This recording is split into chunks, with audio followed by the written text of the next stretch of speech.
And I remember when I first came to the United States, I was a Fulbright scholar.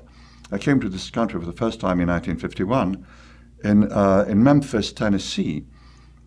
And the only black faces that you saw on campus at Southwestern were in the kitchen. Blacks were in the kitchen. There was not a single black faculty or black student. When I went down to Memphis, I used to go Beale Street because they had great jazz spots. And my fellow students saw that I was completely out of my mind, you know, to go alone, a white guy, to Beale Street, to listen to jazz. This guy is clean out of his mind, you know. And I remember riding the bus, and all blacks were in the back of the bus. And one day, in defiance, I went to the back of the bus.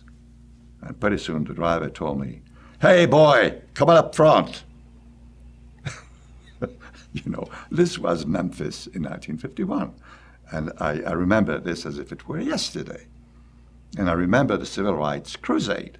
It took us a very long time to abolish the boundaries of race.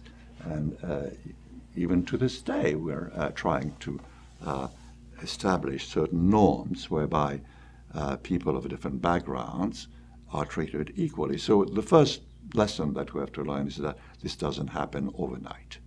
The second lesson that we have to learn is that it requires not only a change of attitudes, but institutions.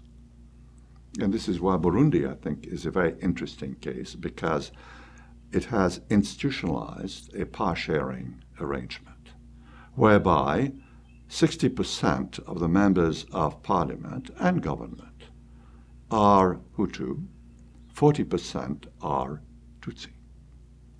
And this is why when they had elections in 2005, this was a turning point. This turned out to be a very successful way of institutionalizing multi-party elections. And for the first time in the history of Burundi, you had a multi-ethnic government.